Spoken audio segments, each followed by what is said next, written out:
Thank you, Mr. Speaker. I ask unanimous consent that all members have 5 legislative days to revise and extend their remarks and include any extraneous material on the subject of this special order.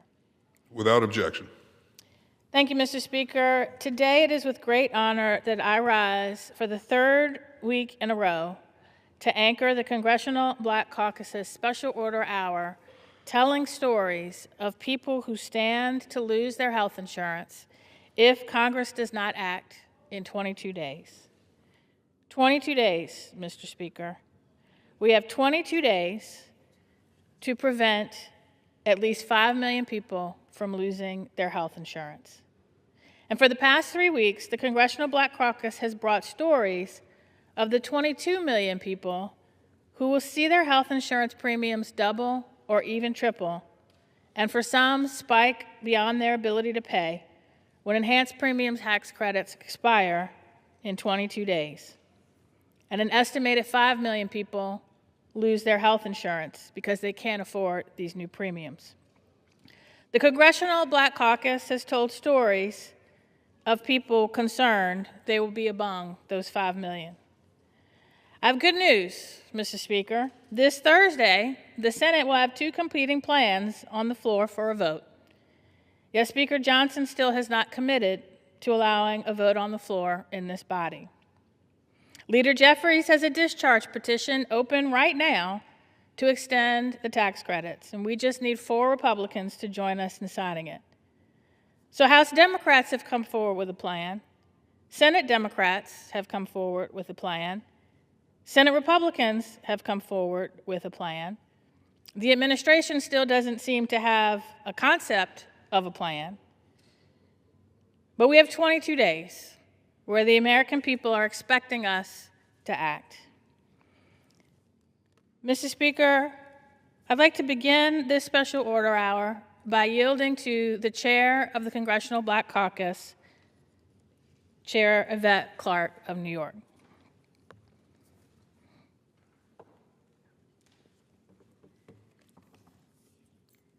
I thank the gentlelady from Virginia for her hard work and dedication in anchoring the special order hour of the Congressional Black Caucus for 3 consecutive weeks, as she is rightly stated, and we're so proud of the work that she is doing to uplift the stories of people across this nation who are standing on the edge of what could be catastrophic in terms of health care. Mr. Speaker, good evening. I am Representative Yvette D. Clarke, Chair of the Congressional Black Caucus, proudly representing New York's 9th Congressional District, which is located in central and southwest Brooklyn. I want to thank my colleague once again, Congresswoman Jennifer McClellan, for anchoring this Congressional Black Caucus Special Order Hour. I rise tonight, Mr. Speaker, with my colleagues of the Congressional Black Caucus to bring awareness to the fast approaching ACA tax credit funding deadline, and to give voice to everyday Americans who will be harmed by the Republican-led healthcare crisis.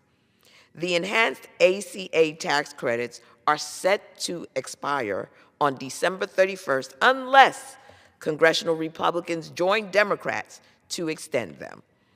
In a few short weeks, millions of Americans will be forced to pay astronomical prices for their health insurance. Many will lose coverage altogether because they will not be able to afford it. I want to share the story of a constituent who lives in my district in Brooklyn, a woman who wants to work, who does work, and who contributes to her community every single day. Denise of Prospect Lefferts Gardens is self-employed. She's a graphic designer. She also lives with lupus, a serious autoimmune condition that requires consistent care and access to specialists. The only reason she's been able to stay in the workforce is because of the Affordable Care Act, and specifically the enhanced premium tax credits that have made quality health insurance something she could actually afford.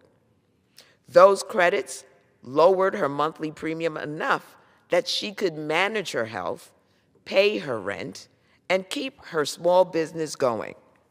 But now, she's being told that if these enhanced credits expire, her premium could double.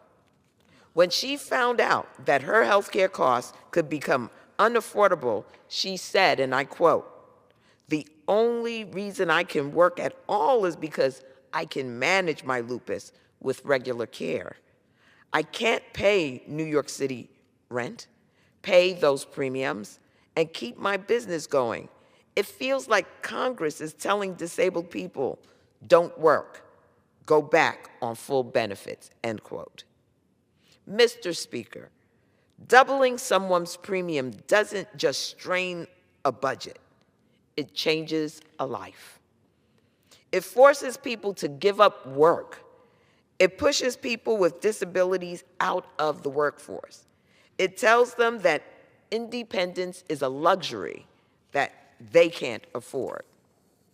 My constituent does not want to stop working. She does not want to give up. But if Congress allows these credits to expire, we are effectively telling her, and millions like her, that staying insured and staying employed are no longer compatible choices. That is wrong, and it is within our power to prevent it. All 214 Democrats have signed a discharge petition that will extend the Affordable Care Act tax credits for 3 years. All we need are 4 Republicans who are willing to join us in protecting our nation's health care. Allowing these tax credits to expire is indeed a choice, and it is the wrong choice. Our communities are counting on us to do the right thing and put their needs over politics. It's people over politics. And with that, Mr. Speaker, I yield back to the gentlelady from Virginia. Thank you, Mr. Speaker. I thank our chair for her tireless efforts to fight for our constituents who have found their health care costs going up along with the cost of everything else. I now want to yield to the chair, the former chair of the Congressional Black Caucus, the gentlewoman from Ohio's 3rd District, Representative Joyce Beatty. Mr. Speaker, let me first say thank you to my colleague from Virginia, Congresswoman Jennifer McClellan, for yielding to me and for leading this special order hour. And I want to also thank our chairwoman, Congresswoman Yvette Clarke from Brooklyn, New York. You heard her as she came to the floor, Mr. Speaker, sharing with us the value, the importance of why we are here tonight. And as you have also heard, not just tonight, but for weeks we have come to this floor. And Mr. Speaker, the question you should ask yourself is, why are we here? Why are we standing here and telling these stories? Stories that I am sure people in your district and your colleagues have heard also. Well, we come tonight because we want America to know how important our work is. But more importantly, we want America to know that Democrats are standing up for them. We are united in this single cause because it is our top priority. And tonight, we share the stories of our constituents.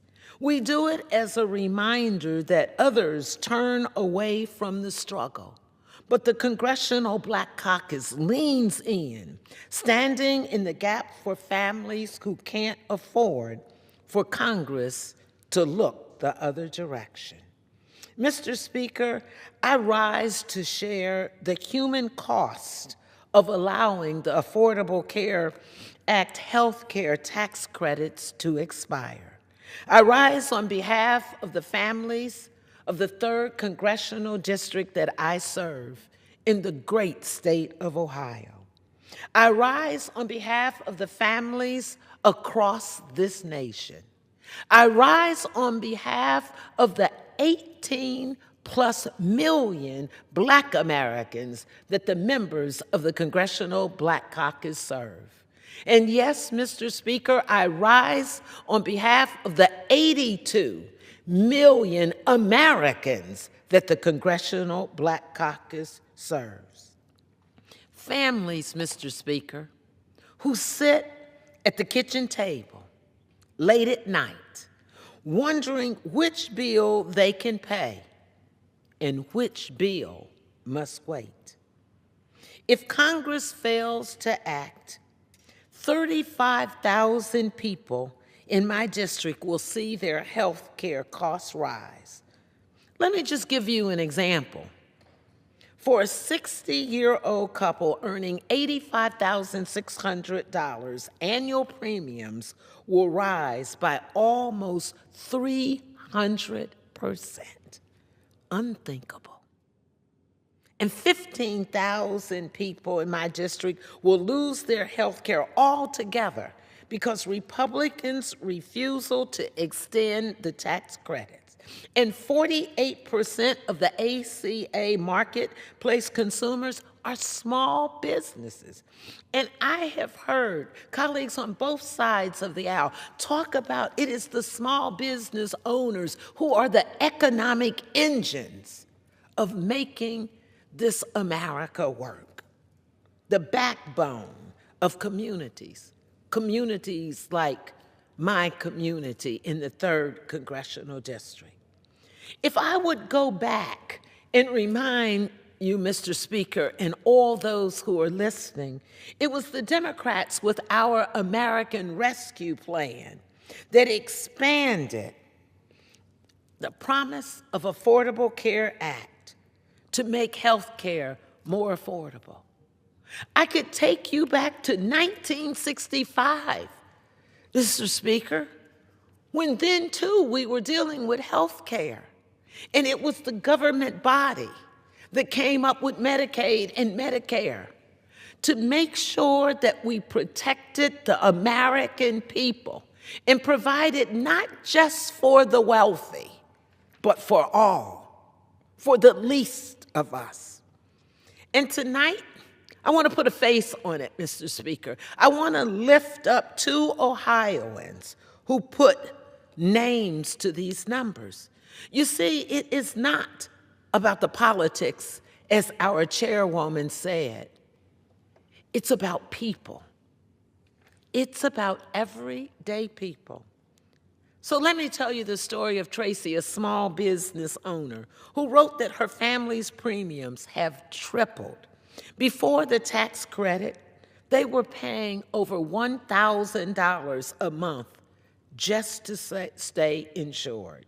With 2 children in college, she wrote, "Our family relies on these subsidies just to support our students and pay our bills.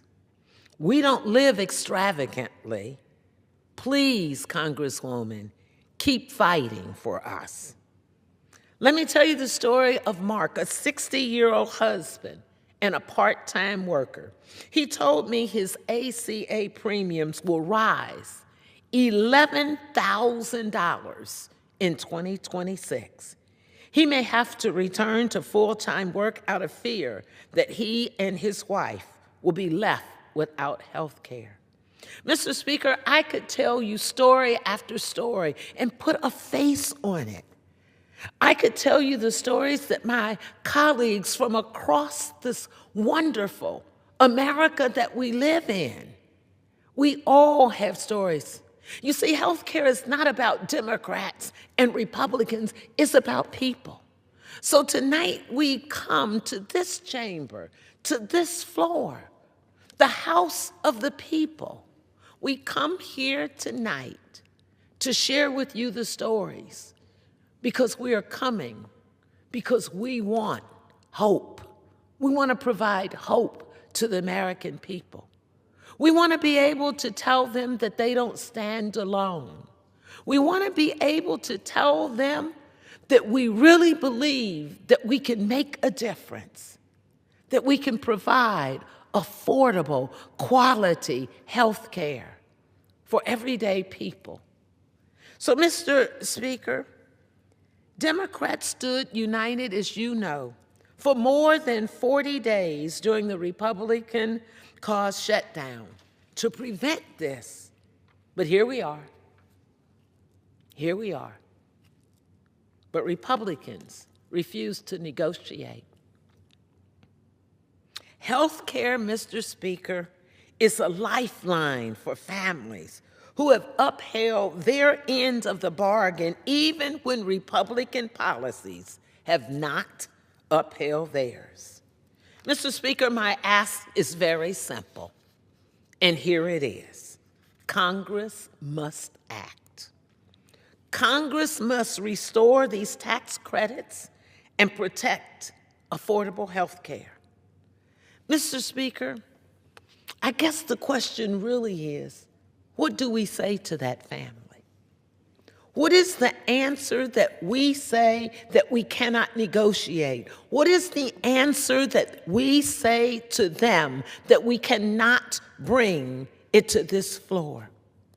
What is it that you would like me to say to the American people? What is it, my colleagues on the other side, that don't stand united with us for the people? And I guess that is why week after week after week, we not only come to this floor for special order hours. Mr. Speaker, I want you to know how important this is, that we go out into our districts. And because we know people are making a decision between health care, feeding their families, putting a roof over their head, I could tell you the stories of my colleagues. I could tell you the stories of colleagues who have gone into hospitals and healthcare clinics and volunteered services. I can tell you that I have bagged and boxed food for people. I have contributed, like many of my colleagues, to make sure that when people have to pay for their health care and they're trying to decide if they could buy groceries, that we are coming to their rescue. So tonight I end with asking you not to come to our rescue as Democrats, but come to the rescue of the American people and let us make a difference by negotiating and having an American health care plan that will make sure that all individuals can have affordable health care. Thank you, Mr. Speaker. Thank you to my colleague for this special order hour. Thank you for your brilliance and your tenacity that you come here and stand and tell the stories and lead us so hopefully we will be able to make a difference. Thank you, and I yield back. Thank you, Congresswoman Beatty. So, Mr. Speaker, earlier today, Punchbowl News reported that Speaker Johnson is planning a long process to fix health care. The Speaker says he anticipates working on health care through the second quarter of the year and have a vote in the first quarter or the second quarter. And he acknowledges that there's a lot to fix in health care. Mr. Speaker, open enrollment ends on January 15th. So the new premiums without the enhanced premium tax credits take effect for 22 million Americans on January 1st. You know who can't wait 6 months for a health care fix? The 5 million Americans who are estimated to find they can no longer afford their health insurance premiums when the premium goes up. I don't understand the priorities that Congress focused on this year. I really don't. I don't understand how under H.R. 1, which I call the big ugly bill, Congress bent over backwards, congressional Republicans specifically, bent over backwards to provide permanent tax breaks for people who make over $500,000 a year, such as a permanent $15 million gift or estate tax break, or a tax break for buying an airplane. But for people who make $64,000 a year, or a family of four who makes just over $129,000 a year,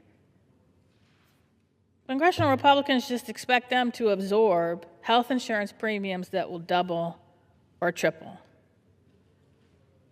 In my district,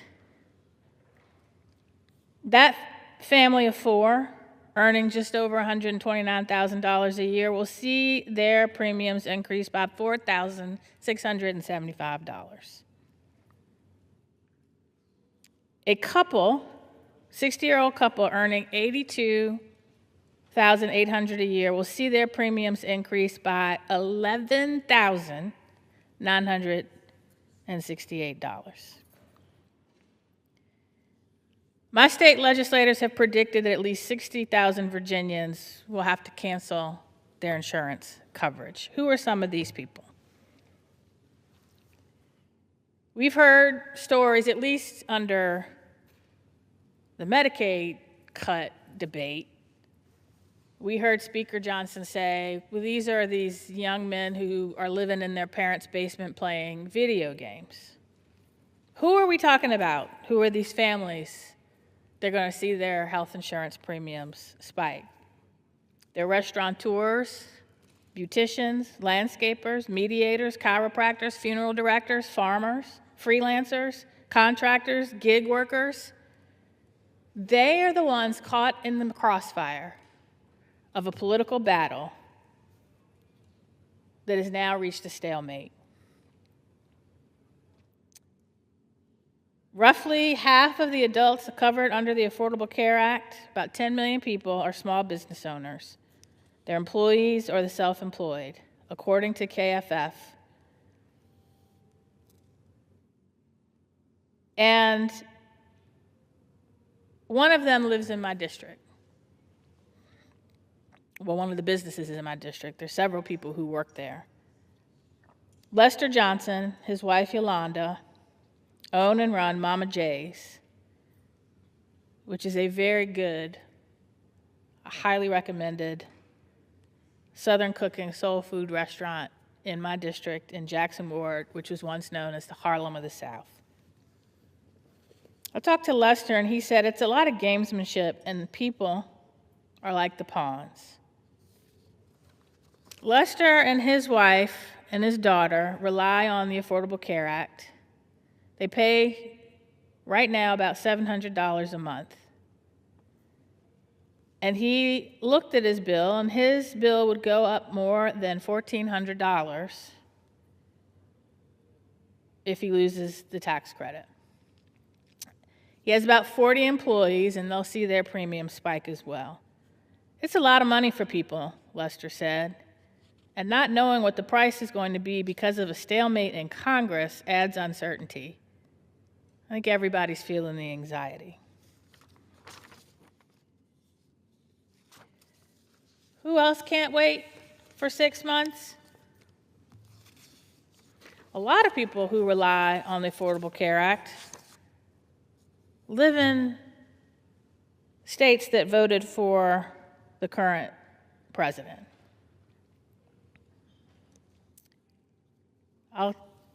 Or are people who voted for the current president, or live in red districts. Like Reagan Fisher Weisbrod from Salem, Virginia, who works 3 part-time jobs to help support her family while keeping the flexibility she needs for her children. She spends some days as a substitute teacher and as a business manager for a library association. She does some bookkeeping on the side. None of these jobs offer benefits. Her projected monthly premium increased by $400, raising her monthly out-of-pocket costs to $1,900. And her doctor moved out of network. It's astonishing, she said. She spent 3 weeks combing through plans and eventually found one that would save her family about $100 a month bringing her premium down to $1,800. But the deductible is a lot higher. And worst case scenario, her out-of-pocket cost would be $20,000 on top of the monthly premium. She said, ultimately, it came down to, I don't go to the doctor that often, my doctors don't go that often, and so we just rolled the dice. We'll wrap some bubble wrap around us, I guess. Bubble wrap's not gonna help if she has a heart attack. Bubble wrap's not gonna help if she's in a car accident. Bubble wrap's not gonna help those mothers of premature babies who spend on average $70,000 a day in a NICU stay. Victoria Cassels, an accountant in Roanoke, worries about her adult daughter in Richmond who's a self-employed graphic designer with autoimmune disease. This year, her monthly premium rose by $400, about 3 times higher than it was last year. She plans to help her daughter cover the cost if she can't take on enough work to meet the new expenses. Cassels, who prepares taxes for individuals and small businesses, says more of her younger clients are talking about dropping health insurance altogether. In the last few years, she's had a slew of clients in their 20s and 30s who have started their own business, just getting started in life. They don't have the savings to afford the increasing cost of health insurance. They're probably going to have to put off starting a family without health insurance because being pregnant and childbirth is pretty expensive, even with insurance. Ben Pierman is a financial advisor from Bent Mountain in Roanoke County, who also runs his own business. Higher monthly costs have led him to reconsider his options. A single man in his 50s, he pays for his own health plan, and next year his monthly premium will jump from $724 to $935.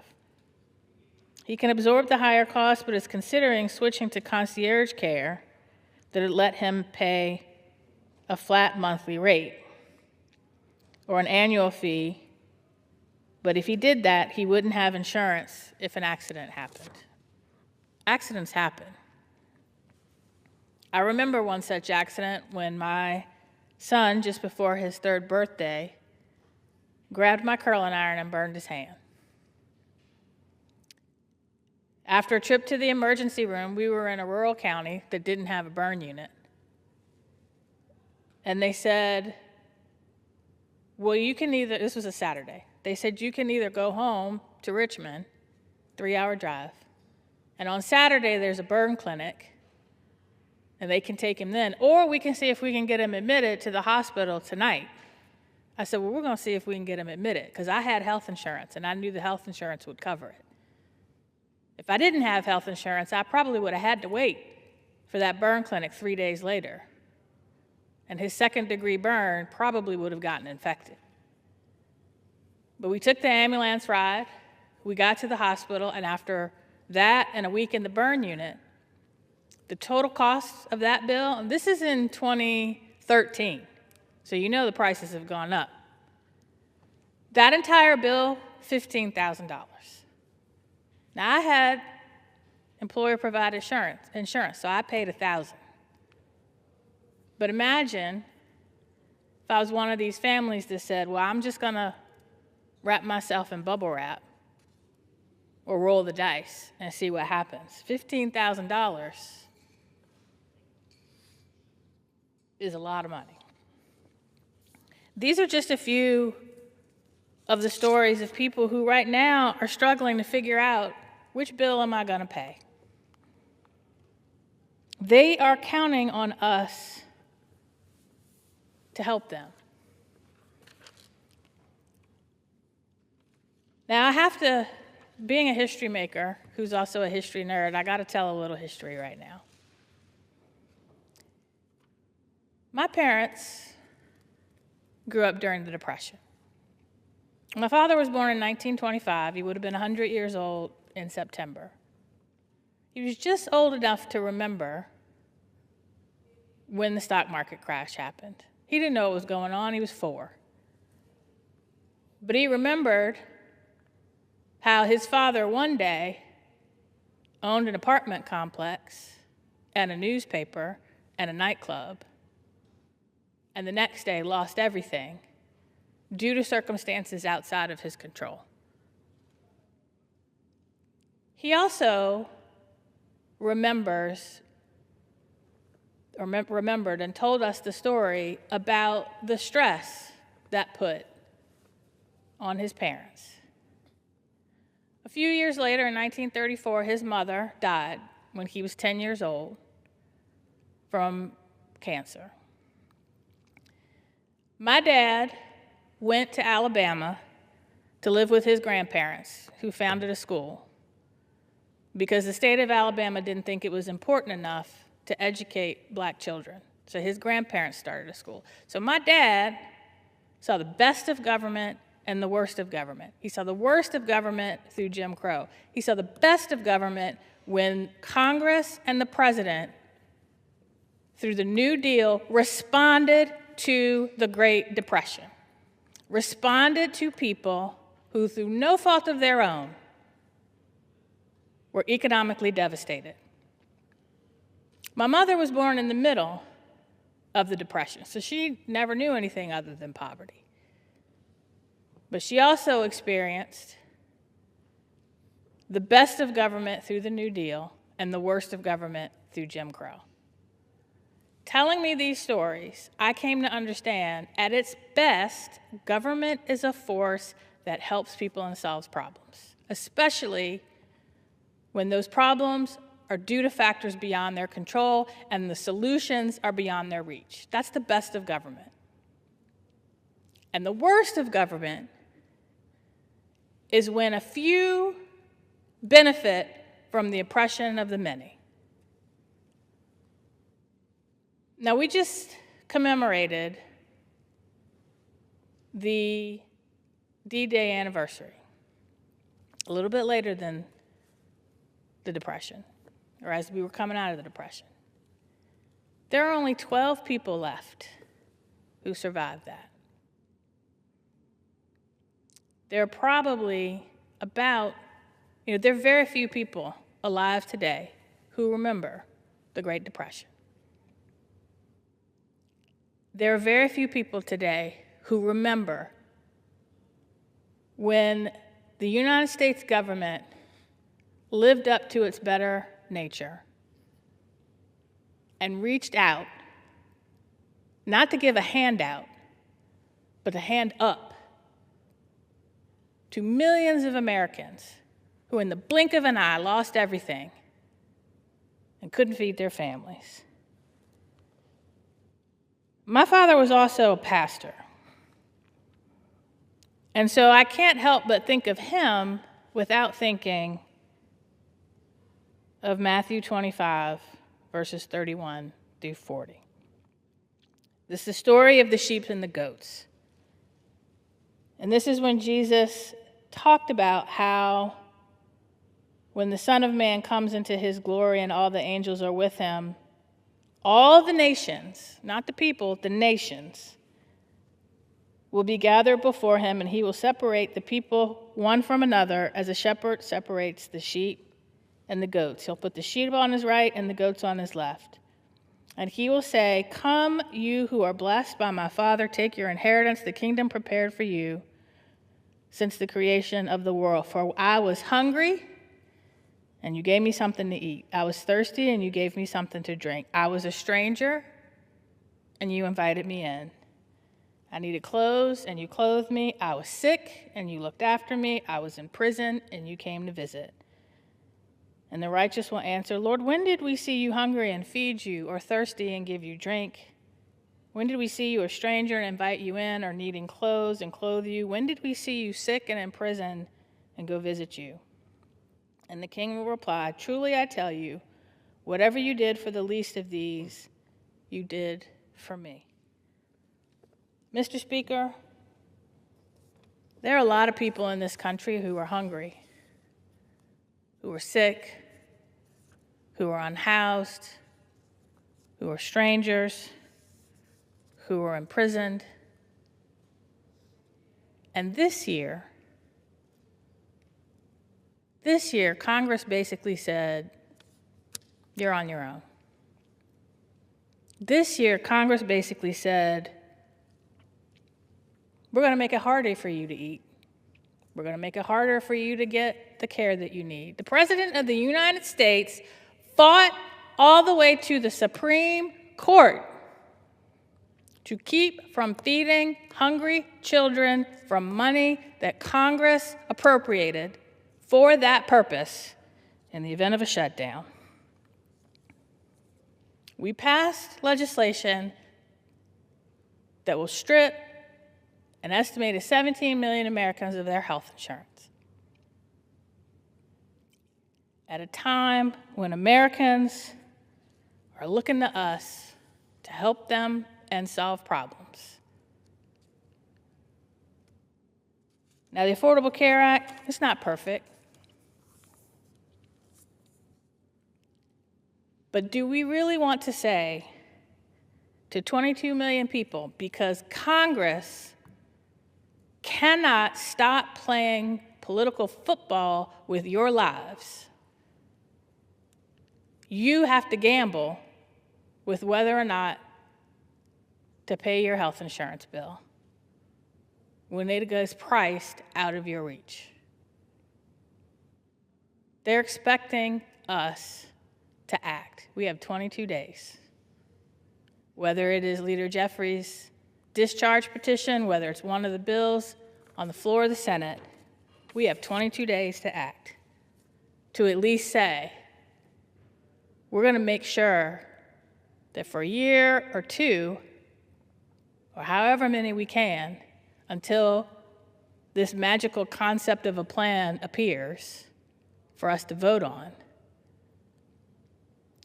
we're going to help them a little bit to at least pay for their health insurance right now so they don't have to rely on bubble wrap, a wing, and a prayer.